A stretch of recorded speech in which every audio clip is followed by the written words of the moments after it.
Tapi sampai kan produksi Astro ni wujudkan tema moral. Betul. Padahal Betul. moral tu satu kriteria yang kita buat dalam Shiro. Ya, tapi bila dia tema kan, semua kumpulan nak buat nasihat. Betul. Itu yang buat punca jadi lawak nasihat dan ni. Kalau kau ingat, biasa tajuk-tajuk dia zaman sekolah, tajuk-tajuknya kan tiap-tiap minggu ada tajuknya kan. Dia tak ada moral waktu tak tu. ada moral. Kalau kau ingat lagi Maharaja Lawak, sampai ada satu part tu tajuk minggu tu moral.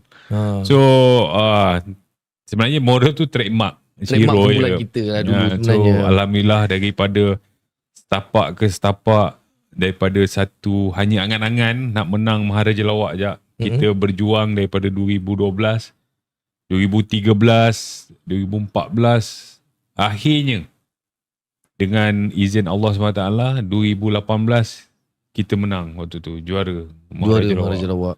Alhamdulillah. Waktu tu aku rasa macam teringat terflashback balik. Waktu dulu-dulu first time bermula dengan sewa hotel tepi jalan Rul. Betul.